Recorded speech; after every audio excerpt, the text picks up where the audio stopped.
अल्हम्दुलिल्लाहि रब्बिल आलमीन वस्सलातु वस्सलामु अला खातमिन नबिय्यीन अम्मा बअद फ़अऊज़ु बिल्लाहि मिनश शैतानिर रजीम बिस्मिल्लाहिर रहमानिर रहीम अस्सलातु वस्सलामु अलैका या रसूलल्लाह व अला आलिका व अस्हाबिका या हबीबल्लाह अस्सलातु वस्सलामु अलैका या नबियल्लाह व अला आलिका व अस्हाबिका या नूर अल्लाह।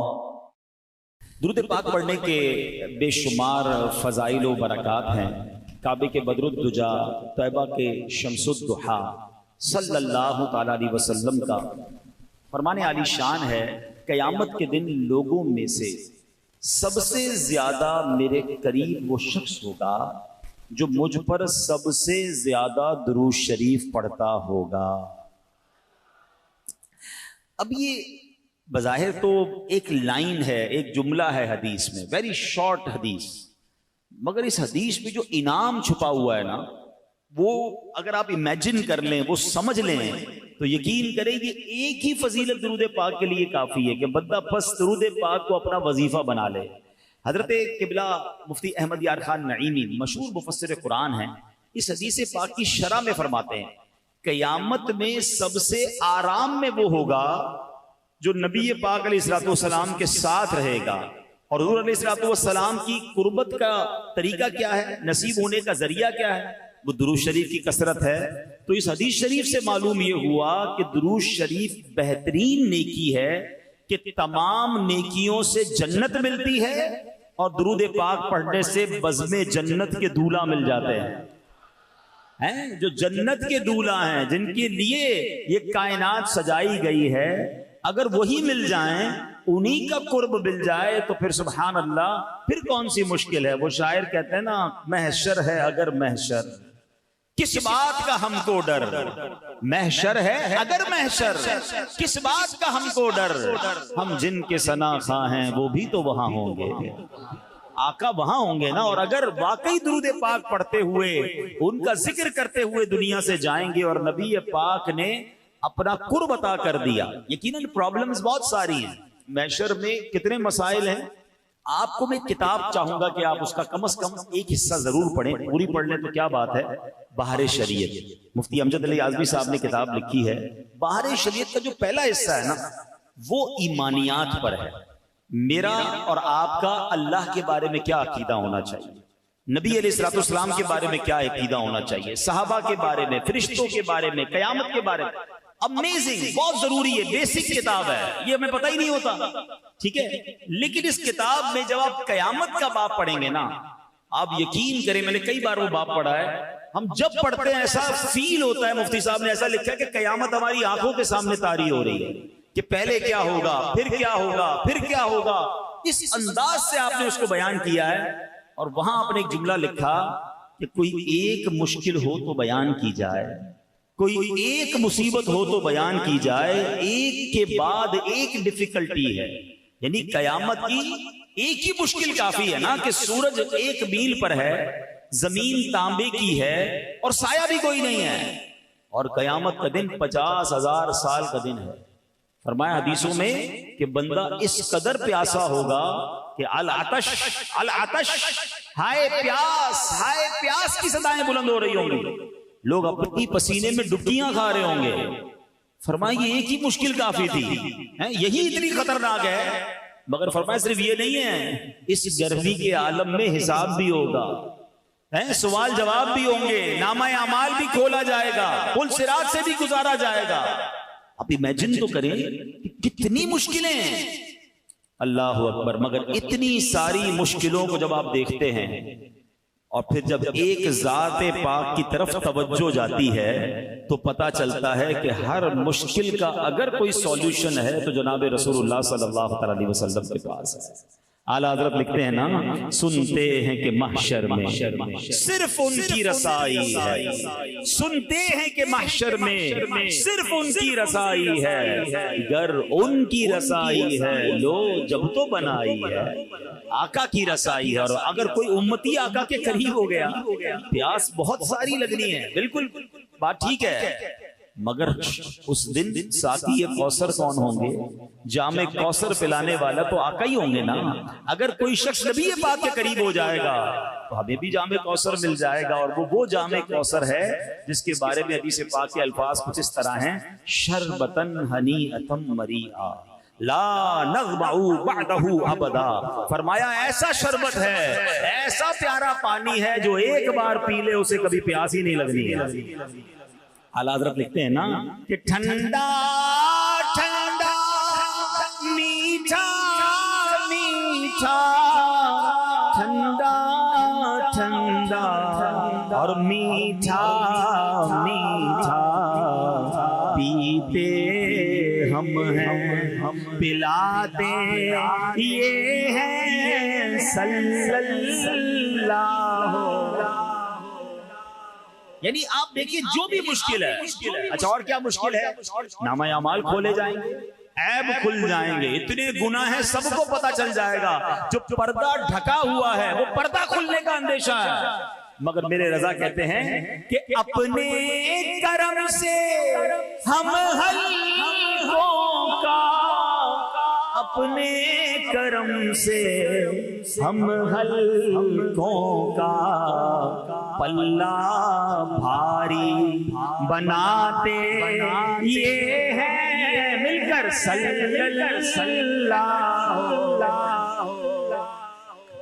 और रंगे बेरंगों का पर्दा, रंगे बेरंगों का पर्दा, दामन ढक कर छुपाते ये है सल्लल्लाहु अलैहि वसल्लम। एक और मुश्किल भी तो है, पुल सिरात से गुजरना है, लोग कट कट कर जहन्नम में गिर रहे होंगे, घबराहट का आलम होगा, चीखो पुकार का आलम होगा। ये ब्रिज, ये पुल तलवार से ज्यादा तेज, बाल से ज्यादा बारीक, मगर मेरे आका का अंदाज क्या होगा कि उसी पुल के किनारे मेरे आका सजदे में जाकर अल्लाह की बारगाह में क्या सदाएं लगा रहे होंगे, रब्बे सल्लिम उम्मती, ए अल्लाह मेरी उम्मत को सलामती से गुजार दे, रब्बे सल्लिम उम्मती। मेरे रजा कहते हैं सल्लिम सल्लिम सल्ली ढारस से, सल्लिम सल्लिम सल्ली ढारस से, पुल से पार लगाते ये है सल्लल्लाहु अलैहि वसल्लम। तो सीखने को क्या मिला कि दुरूद पाक एक ऐसा वजीफा है जो कयामत के दिन की मुश्किलों में काम आने वाला है। अच्छा मजे की बात, एक और बात बताऊं, दुरूद पाक सिर्फ कयामत को काम आने वाला वजीफा नहीं है, यानी वो तो इंशाल्लाह मिलेगा ही। इधर दुरूद पाक पढ़ो, इधर भी टेंशनें दूर होना शुरू हो जाएंगी, इधर भी कारोबार अच्छा होना शुरू हो जाएगा, इधर भी प्रॉब्लम हल होना शुरू हो जाएंगी, इधर भी खुशियां आना शुरू हो जाएंगी। मैं नहीं कह रहा, मेरे आका अलैहिस्सलाम फरमाते जिसका मजमून है कि जिसको मुसीबतों ने परेशानियों ने घेरा हो उसे चाहिए कि कसरत से दुरूद पढ़े, दुरूद पाक परेशानियों और मुसीबतों को ले जा। तो दुरूद पाक को अपना विर्द बना लें। अब आज से रोजाना कम से कम हो सके तो 1200 बार दुरूद पाक पढ़ें, 313 बार तो कम से कम पढ़ें, ताकि कसरत से दुरूद पाक पढ़ने वालों में शामिल हो जाएं। आइए मिलकर मोहब्बत के साथ बाआवाज़ बुलंद दुरूद पाक पढ़ लें। सल्लू अलल हबीब सल्लल्लाहु तआला अला मुहम्मद सल्लल्लाहु अलैहि वसल्लम। आज जिस मौजू पर मैंने चंद मदनी फूल पेश करने हैं, ये हमारे माशरे में बहुत तेजी से प्रॉब्लम बढ़ती जा रही है, बहुत तेजी से ये इशू जो है वो बढ़ता जा रहा है, और उसकी वजह से मुसलमानों के दिल एक दूसरे से दूर हो रहे हैं, गलत फहमियां जन्म ले रही हैं। यानी यूं समझिए कि खानदानों में, दोस्तों में, रिश्तेदारों में एतमाद कम होता जा रहा है। वो मामला क्या है मैं अर्ज करता हूँ। पहले मैं आपको एक वाकया सुना। हजरत अबू बकर सिद्दीक रदी अल्लाह तआला अन्हु का दौर था, और हजरत उमर फारूक रदी अल्लाह तआला अन्हु एक जगह से तशरीफ ले जा रहे थे, तो रास्ते में उन्होंने देखा कि हजरत उस्मान गनी रदी अल्लाह तआला कहीं बैठे हैं, और आप रदी अल्लाह तआला किसी सोच में गुम थे। कभी कभी ऐसा होता है ना कि आप और मैं ऐसी किसी सोच में होते हैं कि सामने से कोई गुजर जाए फिर भी पता नहीं चलता। हैं? बाजों का बंदा हाथ हिलाता है, भाई किधर हो, मेरी तरफ तो देखो। अच्छा, हम किसी को देख रहे हैं तो समझ रहे मुझे देख रहा है, मगर हम उसे नहीं देख रहे होते, जहन कहीं और होता है। बंदा जब किसी गहरी सोच में होता है तो सामने क्या हो रहा है उस पर तवज्जो नहीं होती। ठीक है, हजरत उस्मान गनी रज़ी अल्लाह तआला इसी कैफियत में थे। हजरत उमर फारूक रज़ी अल्लाह तआला ने वहां से गुजरे, आपने सलाम किया। ये भी सीखने को मिला कि जब किसी को मुसलमान को देखें, करीब से गुजरे तो सलाम करें। तो आपने सलाम किया, हजरत उस्मान गनी ने जवाब नहीं दिया। अच्छा, हजरत उमर फारूक को बड़ा अजीब सा लगा कि उस्मान गनी रज़ी अल्लाह तआला ने जवाब नहीं दिया मुझे। आप चले गए हजरत अबू बकर सिद्दीक रज़ी अल्लाह तआला के पास, मुसलमानों के पहले खलीफा के पास, कि हुजूर मैंने हजरत उस्मान गनी को सलाम किया, उन्होंने जवाब नहीं दिया, लगता है वो मुझसे नाराज हैं, कोई मिसअंडरस्टैंडिंग हो गई है, तो मुझे समझ नहीं आ रहा उन्होंने जवाब। वो तो बिल्कुल फौरन जवाब देते हैं, हमारा तो बड़ा प्यार है आपस में। तो हजरत अबू बकर सिद्दीक रज़ी अल्लाह तआला ने मामले को पेंडिंग नहीं किया कि ठीक है बाद में देख लेंगे, मैं बात कर लूंगा। आपने कहा चलो साथ साथ। अबू बकर सिद्दीक हजरत उस्मान गनी रज़ी अल्लाह तआला के पास हजरत उमर फारूक को लेकर आ गए। जब वहां पहुंचे तो दोनों ने मिलकर सलाम किया, हजरत उस्मान गनी रज़ी अल्लाह तआला दोनों को जवाब दिया। हजरत अबू बकर सिद्दीक ने कहा कि थोड़ी देर पहले उमर फारूक यहां से गुजरे, आपको सलाम कहा, आपने जवाब नहीं दिया।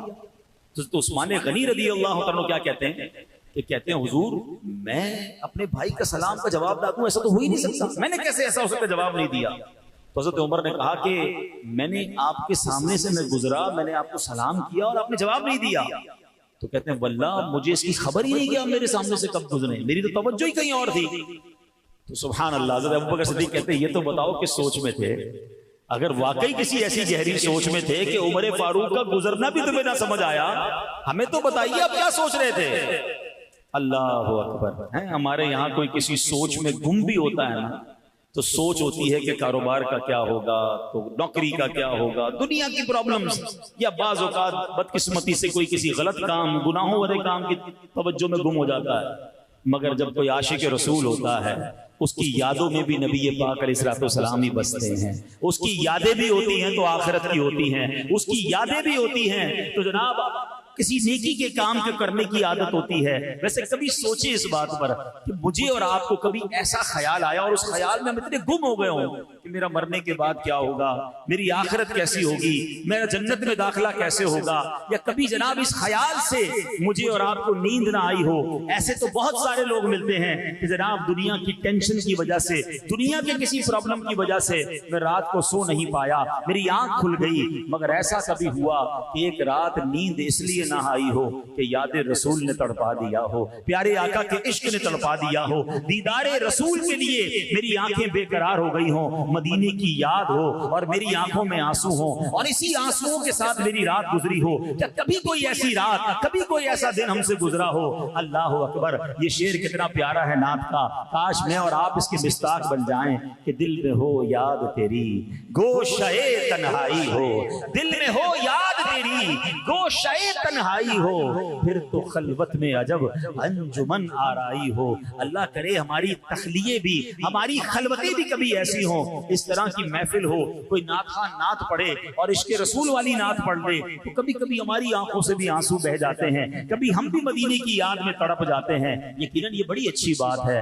मगर सच बताऊं असल मजा क्या है कि मैं हूं अकेला और मेरा कमरा हो, मुझे कोई देख ना रहा हो और मेरी आंखों से आंसू मदीने की याद में बह रहे हो, मेरी आंखों से आंसू नबी पाक की याद में बह रहे हो। मैं वो रात तड़प कर गुजारूं कि या रसूल अल्लाह मैं भी आपका उम्मती हूं, मुझे भी आपका दीदार नसीब हो जाए। कभी कोई रात ऐसी गुजरे कि अपने गुनाह याद आए और मैं जा नमाज बिछाऊं और सजदे में जाकर अपने रब की बारगाह में आंसू बहाऊं। यकीन करें ये अकेले में आंसू बहाना, इसका लुत्फ ही और है, इसकी चाशनी ही और है। तो बहरहाल मेरे प्यारे इस्लामी भाइयों, हजरत अबू बकर सिद्दीक पूछते हैं सैयदना उस्मान गनी से, ऐ उस्मान गनी जरा ये तो बताइए आप किस सोच में थे? आप पता है उस्मान गनी रज़ी अल्लाह तआला क्या बताते हैं? आप फरमाते हैं कि मैं एक ऐसी गहरी सोच में डूबा हुआ था कि मैंने नबी पाक अलैहिस्सलाम से आपकी हयात तैयबा में एक सवाल पूछना था, मैं वो सवाल पूछ नहीं पाया, काश मैं वो सवाल आपसे पूछ लेते। हज़रत अबू बकर सिद्दीक रज़ी अल्लाह तआला ने फरमाया वो सवाल क्या था? ऐ उस्मान हमें तो बताओ वो सवाल क्या था? तो हज़रत उस्मान गनी कहते हैं कि मैंने सवाल ये पूछना था कि क़यामत के दिन नजात का दारो मदार किस बात पर है? कौन सी चीज होगी कि जिसकी वजह से कयामत के दिन नजात मिल जाएगी, बंदा बख्शा जाएगा। हजरत अबू बकर सिद्दीक रज़ी अल्लाह तआला ने पता क्या जवाब दिया? आपने फरमाया, ऐ उस्मान, मैंने अपने आका से ये सवाल पूछ लिया। आप तो नहीं पूछ सके ना, मैंने पूछ लिया। अब रिवायत के अल्फाज हैं कि हजरत उस्मान गनी खुशी से खड़े हो गए, इतना खुश हुए क्योंकि उनको ये पता था कि इन्होंने सवाल पूछा, इनके पास जवाब भी होगा। जो सवाल मैं नहीं पूछ सका, इन्होंने पूछ लिया और जवाब भी होगा। अल्लाह अकबर। कहते हैं, या ऐ अबू बकर, मेरे माँ बाप आप पर कुर्बान। अच्छा देखिए कितनी आखिरत की फिक्र थी, कितना इल्म दीन का शौक था, कोई और दुनियावी मकसद नहीं है कि इनके पास इस सवाल का जवाब है। खुशी से झूम उठे, कहते हैं अबू बकर, मेरे माँ बाप आप पर कुर्बान, आप ही हमसे इस मामले में आगे बढ़ने में हकदार थे। क्या कमाल आपने कर दिया है। अब मेहरबानी करें, जल्दी से जवाब बताइए कि हमारे आका मदीने वाले मुस्तफा सल्लल्लाहु अलैहि वसल्लम ने क्या जवाब इरशाद फरमाया। अच्छा, ये वो लोग हैं जो पहले ही बख्शे हुए हैं, ये वो लोग हैं जो पहले ही जन्नती हैं, जिन्होंने नबी पाक से जन्नत की बशारतें सुन ली हैं, मगर फिर भी इनको पता करना है कि कयामत के दिन कैसे बख्शे जाएंगे, नजात कैसे होगी। अब तक तो सवाल सुना है कि हम में से किसी के दिल की कैफियत ऐसी बनी कि यार जल्दी से मुझे भी जवाब पता चल जाए, मैं भी उस पर अमल कर लूं और कयामत के दिन मैं भी बख्शा जाऊं। सुनो, अब हज़रत अबू बकर सिद्दीक कहते हैं, मैंने नबी पाक से पूछा, मा नजातु हाज़ल अम्र, यानी कयामत के दिन नजात का दारो मदार किस बात पर है। सरकार दो आलम सल्लल्लाहु अलैहि वसल्लम ने फरमाया, मन क़बिला मिन्निल कलिमता फहिया लहू नजातुन। फरमाया यानी वो कलमा जिसकी मैं दावत देता हूँ, यानी कलमा तैयबा, जिसने दिल से वो कलमा कबूल कर लिया उसके लिए नजात है। आए हाय सुभान अल्लाह। हजरत उस्मान गनी को तो जवाब मिल गया, इनके सदके हम गुलामों को भी जवाब मिल गया, हम गुनाहगारों को भी जवाब मिल गया। तो है मेरे प्यारे इस्लामी भाइयों, अब इस वाक़े से दो तीन बातें बड़ी अहम सीखने को मिल रही हैं। पहली बात कि रोजे क़यामत नजात का दारो मदार ईमान पर है। कोई चाहे कितने मर्जी अच्छे काम कर ले, अब जरा गौर से सुनिएगा, अकलमंद होंगे तो मेरी बात जल्दी पिक कर लोगे। कोई चाहे कितने ही बड़े अच्छे अच्छे काम कर ले, पूरी दुनिया में यतीम खाने खोल दे, दुनिया भर के गरीबों में करोड़ों अरबों रुपए तकसीम कर दे, हर बेघर को घर बना दे, हर भूखे को खाना खिला दे, जितने चाहे भलाई के काम करता रहे, अगर उसके दिल में ईमान नहीं तो उसकी ये सारी भलाइयां बेकार है। अल्लाह के हुजूर कुछ भी कबूल नहीं होगा, क्योंकि दारो मदार क्या है, वो ईमान है। ईमान नहीं तो कुछ भी नहीं। हाँ, किसी के पास ईमान है और उसकी छोटी से छोटी नेकी, बड़ी से बड़ी नेकी इंशाअल्लाह कबूल भी होगी और जन्नत में जाने का जरिया भी बन जाएगी। अल्लाह पाक खुद कुरान पाक में इरशाद फरमाता है, इन्नल्लाह ला यगफिरु अन युश्रका बिही व यगफिरु मा दून ज़ालिका लिमन यशा। फरमाया बेशक अल्लाह इस बात को नहीं बख्शता कि उसके साथ शिर्क किया जाए और उससे नीचे जो कुछ है जिसे चाहता है मुआफ फरमा देता है। तो अब पता चला कि नजात का दारो मदार क्या है, वो ईमान पर है। अच्छा, क्या ईमान सिर्फ कलमा पढ़ लेने का नाम है? कलमा पढ़ लिया नहीं, बल्कि ईमान तमाम इस्लामी अकीदे को, तमाम इस्लामी अकीदों को दिल से मान लेने का नाम है। मैंने कहा ना, बाहर शरीयत का पहला हिस्सा क्यों पढ़ने का कहा, हमें अपने अकीदे तो पता हो, हमारा ईमान क्या है ये तो मालूम होना चाहिए ना। अल्लाह कुरान मजीद फुरकान हमीद में एक और जगह इरशाद फरमाता है, व इन्नी लगफ्फारुन लिमन ताब व आमन व अमिल सालिहन सुम्मा इहतदा। फरमाया और बेशक मैं उस आदमी को बहुत बख्शने वाला हूं जिसने तौबा की और ईमान लाया और नेक अमल किया फिर हिदायत पर रहा। तो पता चला कि तीन बातों का जिक्र है, ईमान, नेक आमाल और हिदायत पर रहना। जिसमें ये तीनों बातें होंगी अल्लाह पाक उसे बख्श देता है, उसकी बख्शिश फरमा देता है। अब हिदायत पर रहने का क्या मतलब है, कैसे हिदायत पर रहे? हज़रत सईद बिन जुबैर रहमतुल्लाहि तआला अलैह इसकी तफसीर में फरमाते हैं, इस्तिकामा लिफिरक़ति सुन्नति वल जमाआ, यानी जो ईमान लाए, नेक अमाल करे, फिर उसके साथ साथ अहले सुन्नत वल जमात के अकायद यानी आशिकाने रसूल वाले अकीदों पर साबित कदम रहे, उसकी बख्शिश हो जाती है।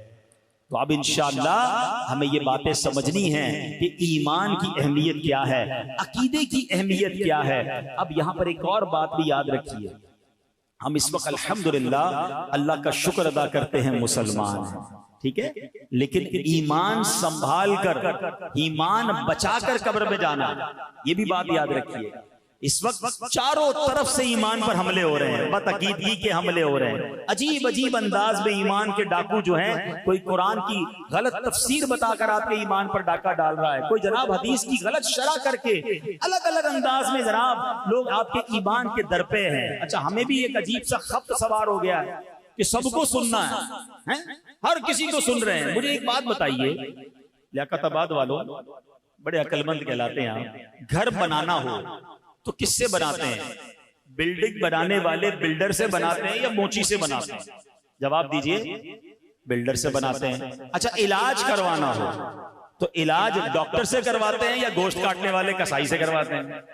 डॉक्टर से करवाते हैं। क्यों भाई? अच्छा जनाब, अब आपने जनाब कपड़े सिलवाने हो, आप कहें यार मेरा मोची जूते भी बड़े अच्छे सीता है, कपड़े भी उसी से सिलवा लूं, तो दर्जी से कपड़े सिलवाते हैं या मोची से सिलवाते हैं? दर्जी से सिलवाते हैं। यानी आपको इतनी समझ आती है कि जो जिस काम का एक्सपर्ट हो उससे वो काम करना है। तो फिर दीन किससे सीखना चाहिए? आलिम दीन से, मुफ्ती से, या जो बंदा जैसे भी दीन सिखाए उससे सीख लेना चाहिए। जो टीवी पर आ जाए, जो सोशल मीडिया पर आ जाए, जो भी किसी भी अंदाज से हमें सिखाए, हम उससे सीखना शुरू कर दें। इतना मजलूम हो गया दीन के, दुनिया का हर काम उसके एक्सपर्ट से करवाना है। मगर दीन सिखाने के लिए कोई भी आ जाए, बंदा कहता है सबकी सुननी चाहिए, देखे तो सही क्या कह रहा है। अच्छा, फिर उसको सुनते हैं, खुद तो मुताला किया नहीं, खुद तो इल्म दीन सीखा नहीं, आप कंफ्यूज हो जाते हैं, यार फला तो ये कह रहा है, फला तो ये कह रहा है। भाई आपने उसको सुना क्यों? जब आपके पास सहीउल अकीदा उलमा मौजूद हैं, मुफ्तियान किराम मौजूद हैं, कभी किसी डॉक्टर को जाकर कहा कि डॉक्टर साहब ये वाली दवाई क्यों दे रहे हैं भाई, इस दवाई के अंदर क्या है? आप कहते हैं यार ये एक्सपर्ट है, जो दवाई दे रहा है खा लो भाई, है इलाज हो जाएगा, उस पर भरोसा है। जब आपको सहीउल अकीदा उलमाए किराम मुफ्तियान किराम मिल गए, वो जो फरमा रहे हैं उस पर अमल करें, हर किसी की सुनकर कंफ्यूज होना छोड़ दें। वरना मेरे आला हजरत ने 100 साल पहले कह दिया था, और अब तो हालात और बहुत खराब हैं। आप फरमाते सूना जंगल रात अंधेरी, छाई बदली काली है, सोने वालों जागते रहियो, चोरों की रखवाली है। यानी चोर ही रखवाल बन गए हैं, तो चोरी करना कितना आसान हो गया। यानी ईमान के डाकू घूम रहे हैं। और फिर आपने फरमाया आंख से काजल साफ चुरा लें, या वो चोर बला के हैं, तेरी गठड़ी ताकी है और तूने नींद निकाली है। ऐसे शातिर चोर हैं कि आंख से काजल चुरा लें। आंख से काजल कोई चुरा सकता है कैसे? फरमाया हाँ, ये ऐसे शातिर हैं, तुम्हें पता भी नहीं चलेगा, तुम्हें दीन की बात करके, तुम्हें सुन्नत की बात करके, तुम्हें कुरान सुनाकर तुम्हारा ईमान ले जाएंगे, और तुम समझोगे मैं तो दीन सीख रहा हूं, मैं तो जनाब मॉडर्न दीन सीख रहा हूं, मैं तो लिबरल दीन सीख रहा हूं। जनाब आप गौर करें, ये प्लान क्या है जो आजकल ये ईमान के डाकू आए हैं। पहले आपको सहाबा से दूर करेंगे, फिर आपको औलिया से दूर करेंगे, फिर आपको उलमा से दूर करेंगे, कहेंगे किसी की जरूरत नहीं है, फिर आप डायरेक्ट दीन सीखो। जब बीच से ये सारे लोग हट जाएंगे तो फिर आपका ईमान चोरी करना आसान हो जाएगा, आपको दीन से दूर करना आसान हो जाएगा। अरे हम कैसे औलिया किराम का फैजान छोड़ दें? अगर आज पाकिस्तान और हिंदुस्तान में हम मुसलमान हैं तो ये फैजान है औलिया किराम का। मेरे ख्वाजा आए थे इस सरजमीन पर जिन्होंने आकर 90 लाख अगर मुस्लिमों को मुसलमान किया। मेरे दादा आए थे पाकिस्तान में जिन्होंने इस्लाम के पैगाम को यहाँ पहुंचाया। नबी पाक के दुनिया से जाहिरी तौर पर पर्दा फरमाने के बाद सहाबा किराम पूरी दुनिया में गए। ये तसलसल है, ये फैजान है मुस्तफा करीम का, ये फैजान है सहाबा का, ये फैजान है औलिया का। और आज हमें कहा जा रहा है जनाब ये औलिया किराम की, ये उलमाए किराम की, इन सबको बीच से हटा दो। तो आप जनाब आप खुद ये प्लान समझ लें ये क्या है। सदियों से लोग इन बुजुर्गों के जरिए मुसलमान हो रहे हैं, इन बुजुर्गों के जरिए दीन सीख रहे हैं, और आज आकर हमें कोई समझाता है और हमारा नौजवान कंफ्यूज होकर फिर कहता है जनाब वो तो ये कह रहा है, वो तो ये कह रहा है। तो ये बात याद रखिएगा कि ईमान बड़ी कीमती चीज है। ईमान नहीं तो कुछ नहीं। ईमान संभाल कर, ईमान सलामत लेकर मुझे और आपको कब्र में जाना है तो अच्छी सोहबतें रखिए, आशिकान रसूल की सोहबतें रखिए, अहले इल्म की सोहबतें रखिए, ताकि ईमान भी महफूज रहे और अकीदा भी महफूज रहे। और इस मुबारक वाक़े से एक और बात बड़ी प्यारी सीखने को मिल रही है कि हज़रत अबू बकर सिद्दीक रज़ी अल्लाह तआला अन्हु ने गलत फहमी को बाकी नहीं रहने दिया। मिसअंडरस्टैंडिंग को फौरन खत्म किया। इसको लिंगर ऑन भी किया जा सकता था, बाद में देख लेंगे। हज़रत उमर फारूक के दिल में हो सकता है कुछ बात रह जाती कि पता नहीं क्यों सलाम नहीं किया। राइट अवे पहुंचे, फौरन बात की कि हमने आपको सलाम किया, आपने जवाब नहीं दिया। उन्होंने कहा मैं तो देख ही नहीं पाया, मैं किसी और सोच में था, मिसअंडरस्टैंडिंग खत्म हो गई ना। हम ये नहीं करते, हम दिल में पालते हैं, हम पूरा प्लान उसके साथ बना लेते हैं। यार आज नमाज में गया, फला नमाजी ने मुझे देखकर मुस्कुराया नहीं, लगता है कोई प्लानिंग कर रहा है मेरे बारे में। फला जो है मुझसे हाथ नहीं मिलाया, 3 लोगों से हाथ मिलाया, मुझसे हाथ नहीं मिलाया, लगता है इसका कोई इरादा मेरे बारे में ठीक नहीं है। अरे भाई उसकी सोच क्या थी? अरे आज मुस्कुराया नहीं, हो सकता है उसकी तबीयत खराब हो सकता है वो किसी और टेंशन में हो। मुझे सच बताइए, क्या आपकी जिंदगी में कोई ऐसा मौका नहीं आता जब आप किसी टेंशन में होते हैं, आपका जी भी नहीं चाहता किसी से बात करने को, आपका जी भी नहीं चाहता किसी से मुलाकात करने को? अब मिसाल देता हूँ, थोड़ी देर की चले, आज की ताजा मिसाल देता हूँ। मैं गाड़ी से उतरा, अब जब मैं गाड़ी से उतरा तो हमारे यहाँ प्रॉब्लम ये होता है, जब आपकी गाड़ी में एसी चल रहा हो और आप गाड़ी से बाहर निकलते हैं तो आपके ग्लासेस जो है ना वो बिल्कुल नजर कुछ भी नहीं आता। फौरन आप जब गाड़ी से बाहर निकलेंगे तो आपके ग्लासेस पूरे क्या कहते हैं, फॉग आ जाती है, नजर नहीं आता। तो हमें फौरी उतरने के बाद ग्लासेस उतार कर उसको साफ करने पड़ते हैं। बाहर उतरते ही मैं ग्लासेस साफ करने लगा तो 4-5 लोगों ने हाथ के लिए फौरन हाथ बढ़ा दिया, मुझे तो वो नजर ही नहीं आ रहे थे। मैंने अपनी ग्लासेस साफ किए, ग्लासेस पहने तो लोगों ने हटाना शुरू कर दिया। अब मैं जब आगे आया ना तो मैंने कहा हो सकता है किसी के दिल में ख्याल आया, यार मौलाना साहब तो बड़े आदमी है, मगरूर है, हाथ बढ़ाया तो हाथ भी नहीं मिलाया। अच्छा हो सकता है उसी की किसी ने वीडियो बना दी, बना लेते ना लोग वीडियो कि देखें हमें कहते सलाम आम करो, हमने तो हाथ बढ़ाया तो हाथ ही नहीं मिलाया, फौरन बदगुमान प्लान। यानी मुझे एक बात समझ नहीं आती कि हमारी सुई नेगेटिव से क्यों शुरू होती है? हमारी हर बात हमेशा नेगेटिव से शुरू होगी। मिसाल के तौर पे हमने किसी को फोन किया, फोन नहीं उठाया, हाँ भाई बड़ा आदमी हो गया है, जब अपना काम होता है तो पहली बेल में उठाता है, खुद फोन करता है। आज मैंने फोन किया तो फोन ही नहीं उठा रहा। अच्छा ये तो वो बदगुमान हो रहा है कि जिसको ये पता है कि इसके पास मेरा नंबर है। हमारे साथ तो नहीं कहानी है, हम किसी का फोन ना उठा कहते हैं आप गरीबों का फोन नहीं उठाते। मैंने कहा यार मुझे आज तक कुछ ऐसा सॉफ्टवेयर नहीं मिला कि आपके फोन नंबर के साथ बैंक बैलेंस भी लिखा हुआ आता हो कि किसी गरीब साहब की कॉल आ रही है, अमीर की कॉल आ रही है, मैं तो किसी का भी नहीं उठा पाता। तो क्यों बदगुमान हो जाते हैं हम एक दूसरे के बारे में? अब गौर करें ना, फोन नहीं उठाया बड़ा आदमी हो गया। अच्छा किसी को दावत में बुलाया, नहीं आया, हाँ भाई गरीबों की दावत में कहाँ आएंगे, अमीरों की दावत में जाते हैं। पहले उससे पूछो तो सही भाई क्यों नहीं आया, हो सकता है खुद बीमार हो, हैं? फोन आपका नहीं उठाया, हो सकता है नमाज पढ़ रहा हो। आपके नमाज पढ़ते भी फोन उठाते हैं? अब इस वक्त मैं बयान कर रहा हूँ, मेरे मोबाइल मेरा जेब में, फोन बज रहा है, मैं नहीं उठा रहा। अब कोई कह रहा है भाई बड़ा आदमी हो गया फोन नहीं उठा रहा, बयान करते हुए फोन कैसे उठाऊंगा भाई? कोई तो हुस्ने ज़न्न, कोई तो हम कहीं से कोई पॉजिटिविटी लाएं, और अच्छा गलतफहमी हो भी रही है दिल में तो पूछे तो सही उससे, पूछते ही नहीं है, गुमान। देखिए आपके दिमाग में कोई नेगेटिव बात आए आप गुनाहगार नहीं होंगे, मगर उस नेगेटिव बात को आपने दिल में जमा लिया और उस पर पुख्ता हो गए। अब आप कह रहे हैं बंदा ही ऐसा है, इज़हार भी कर दिया, ये बदगुमानी हराम, जहन्नम में ले जाने वाला का। आपको पता है ये बदगुमानी ऐसा अजीब गुनाह है, बहुत सारे गुनाह करने के लिए पार्टनर चाहिए होता है। आप झूठ बोलते हैं, किसी के सामने बोलते हैं ना, अकेले अकेले झूठ नहीं बोलते। गीबत क्या होता है, कोई ना कोई बंदा होता है जिससे बंदा बातें करके गीबत कर रहा होता है। बदनिगाही, माज़अल्लाह कोई किसी को देख रहा है, बेपर्दगी हो रही है। ये बदगुमानी इतना खतरनाक गुनाह है कि कोई बंदा आपके पास नहीं है, आप अकेले ही बैठे, अकेले ही सोची जा रहे हैं, अकेले ही दिल पुख्ता कर रहे हैं, अकेले ही अपने आप को मजबूत कर रहे हैं और अकेले ही गुनाहगार हो रहे हैं। आप सोचिए ये कैसा जहन्नम में ले जाने वाला काम है, और ये इतना आम हो गया है कि हर एक बंदा दूसरे से बदगुमान हो रहा है। हमारी दुकान के सामने किसी ने दुकान खोली और उसके बाद वो बेचारा नेक नमाजी आदमी, तस्बीह भी पढ़ रहा है, दुरूद पढ़ रहा है, सामने बैठ के मेरे बारे में वजीफा करता है। ये रोज आता है, वजीफा करता है, मेरी तरफ फूके मार रहा होता है, सारे घा गुजर जा रहे हैं, मेरे घा खत्म हो गए। ओ अल्लाह के बंदे, वो वैसे ही जिक्र कर रहा है, जिक्र की बरकत से घा जाते हैं, तू भी करना शुरू कर दे, तेरे पास भी आ जाएंगे। बदगुमानी छोड़, वो 5 वक्त नमाज पढ़ रहा है, टोपी लगा रहा है, कह रहा है ये नमाज भी इसीलिए पढ़ रहा है कि मेरा कारोबार बर्बाद हो जाए, अब तुम भी पढ़ना शुरू कर। Always negative. घरों में इतनी ज्यादा बुरी हालत हो गई, सास बहू से बदगुमान, बहू सास से बदगुमान है, जरा भाई बहन, हर तीसरा दूसरा आदमी एक दूसरे के बारे में नेगेटिव सोच रहा है। क्यों? हम क्यों किसी के बारे में नेगेटिव सोचते हैं? ये बदगुमानी हराम, जहन्नम में ले जाने वाला काम। मिलजुल कर रहे, एक दूसरे के साथ रहे, गलतफहमी हो गई, पूछे तो सही।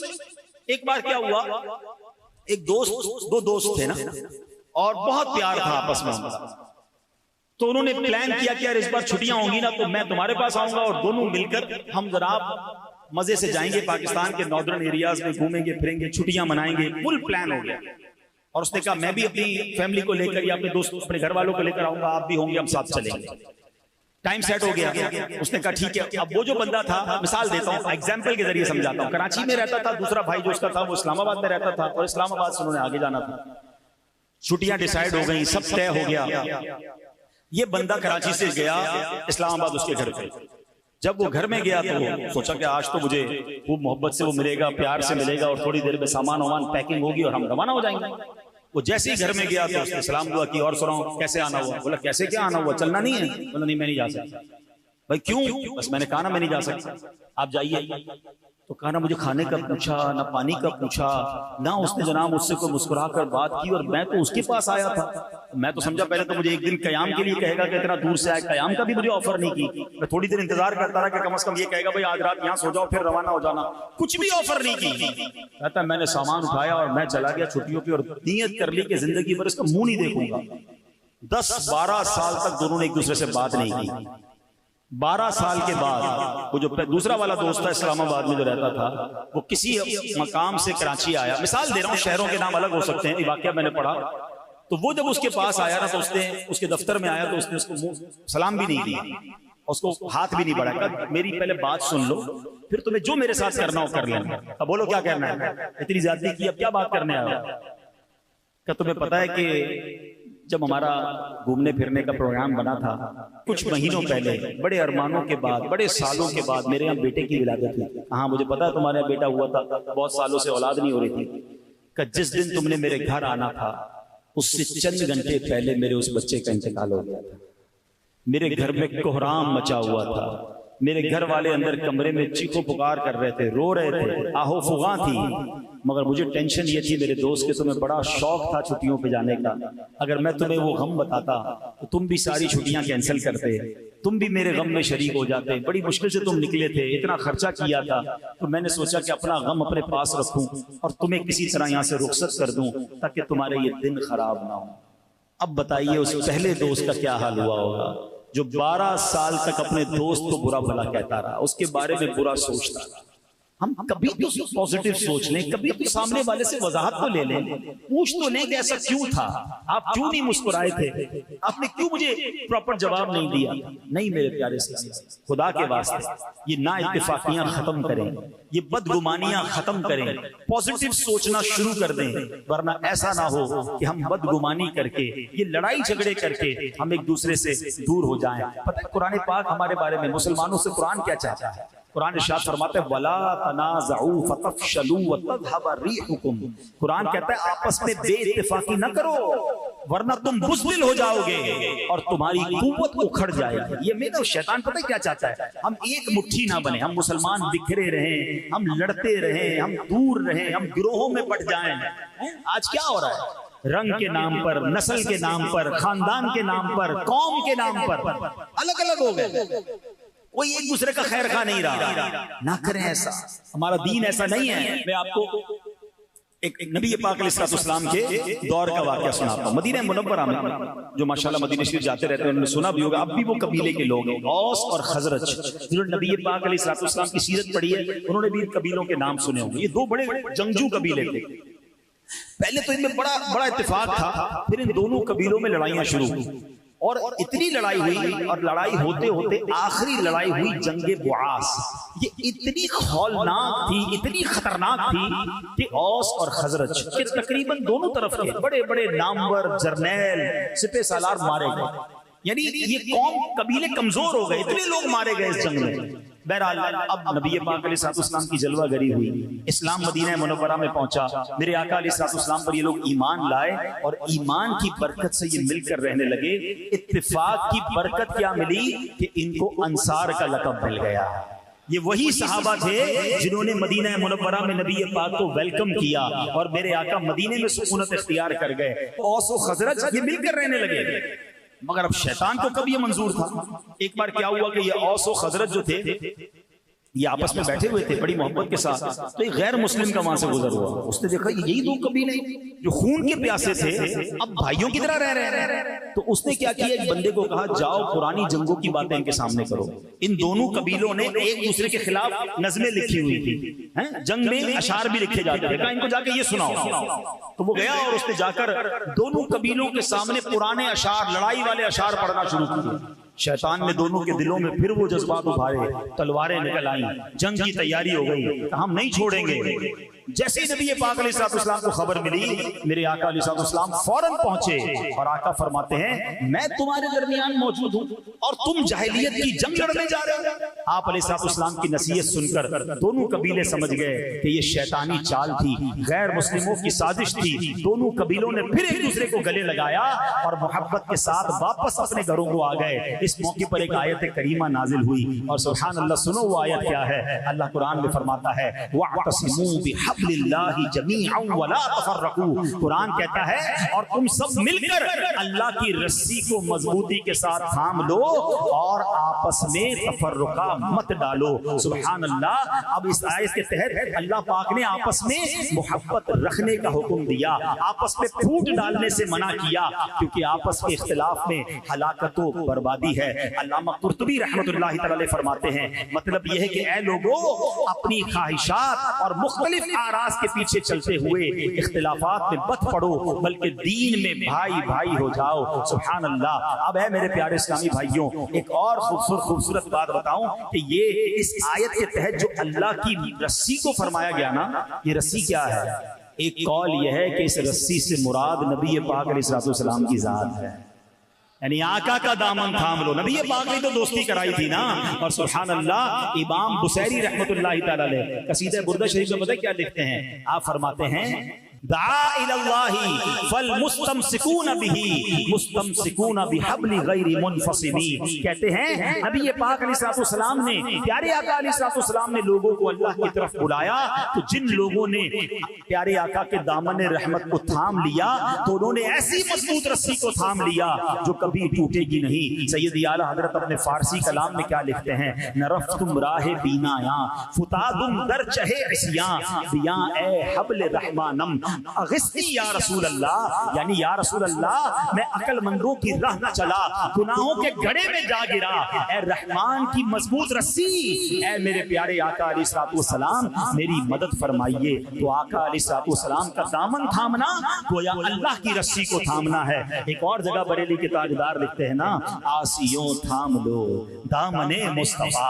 आसियों थाम लो दामने मुस्तफा और पढ़ो रब की रहमत पे लाखों सलाम। तो है मेरे प्यारे इस्लामी भाइयों, हमें आपस के तफर्रके से बचना है, हमें आपस की नफरतों से बचना है। आशिकाने रसूल मुसलमानों को एक होकर रहना है। ये छोटी छोटी बातों पर दिल खट्टा ना किया करो, रिश्तेदारियां ना तोड़ दिया करो, दोस्तियां खत्म ना किया करो, मुसलमानों के लिए कीना और बुग़्ज़ ना रखा करें, दिल बड़ा रखें। एक बात समझ लीजिए, हम सारे इंसान हैं और इंसान ये खता का पुतला है, इंसान से मिस्टेक भी हो जाती है। अगर मेरे भाई से कोई गलती हो भी गई है तो कोई बात नहीं, मैं उसे माफ कर दूं। हमारा एक और प्रॉब्लम क्या है कि हम आपस के जो ताल्लुकात है ना, वो हम अदले बदले में रखते हैं। इसने मुझे बुलाया तो मैं ऐसे बुलाऊंगा, इसने मुझसे मुस्कुरा कर मिला तो मैं मिलूंगा, इसने तोहफा दिया तो मैं तोहफा दूं। अदला बदला हो रहा है। नहीं, कोई मुझे मुस्कुरा कर मिले ना मिले, कोई मेरी तबीयत पूछे ना पूछे, कोई मेरे साथ भलाई करे ना करे, ये उसका मसला है। मैं अल्लाह की रिजा के लिए किसी के साथ मोहब्बत करूं, मैं अल्लाह की रिजा के लिए मुसलमान की मदद करूं। है मेरे प्यारे इस्लामी भाइयों, हदीस पाक में आता है मुसलमान दूसरे मुसलमान के लिए इमारत की मानिंद है जो कि एक दूसरे को मजबूत करता है। ये फरमाते हुए सरकार दो आलम अलैहिस्सलाम ने एक हाथ की उंगलियां दूसरी हाथ की उंगलियों में डाल दी कि इमारत एक दूसरे को मजबूत करती है। हम एक दूसरे के खैरखा बने, हाथ पकड़ने वाले बने, दुश्मन ना बने। ऐ मेरे प्यारे इस्लामी भाइयों, अब आते हैं आखिरी बात। वैसे तो इस बयान पर बहुत सारी चीजें मौजूद हैं, मगर मैं एक और बात कर लूं कि आपस में प्यार कैसे बढ़े, मोहब्बत कैसे बढ़े। आज बयान के बाद हम क्या ऐसा काम शुरू कर दें कि चले दिलों से नफरत दूर हो। तो आइए, मोहब्बत बढ़ाने वाले आका, सारी दुनिया के मुसलमानों को जोड़ने वाले आका सल्लल्लाहु अलैहि वसल्लम ने फरमाया, ला तदखुलुल जन्नत हत्ता तुम उस वक्त तक जन्नत में दाखिल नहीं हो सकते जब तक ईमान न ले आओ। फिर फरमाया वला तुमिनु हत्ता तहाब्बू, और तुम उस वक्त तक कामिल मोमिन नहीं हो सकते जब तक आपस में मोहब्बत ना करो। और सुभान अल्लाह, आका फरमाते क्या मैं तुम्हें वो बात ना बताऊं जो आपस में मोहब्बत को बढ़ाती है? फरमाया अफशुस सलाम बैनकुम, आपस में सलाम को आम करो। तो सलाम को आम करें, हैं, एक दूसरे को देखें, मिले, सलाम करें, जिसको जानते नहीं जानते सलाम करते हुए आगे बढ़े, तो इंशाअल्लाह ये मोहब्बतें बढ़ाएगी। इसी तरह मुसाफहा, हाथ मिलाना, ये भी मोहब्बत और उखुवत को बढ़ाने का तरीका है। सरकार दो आलम अलैहिस्सलाम फरमाते हैं एक दूसरे के साथ मुसाफहा करो, इससे कीना यानी दिल में छुपा हुआ जज्बा अदावत जो है वो जाता रहता है। तो ऐ मेरे प्यारे इस्लामी भाइयों, हमें मुसलमानों के लिए हमदर्दी होनी चाहिए। एक और जगह सरकार दो आलम अलैहिस्सलाम फरमाते हैं जो किसी गमज़दा शख्स से गम खारी करेगा, अल्लाह पाक उसे तकवा का लिबास पहनाएगा और रूहों के दरमियान उसकी रूह पर रहमत फरमाएगा। और जो किसी मुसीबत ज़दा से गम खारी करेगा, अल्लाह पाक उसे जन्नत के जोड़ों में से 2 ऐसे जोड़े अता करेगा जिनकी कीमत पूरी दुनिया भी नहीं हो सकती है।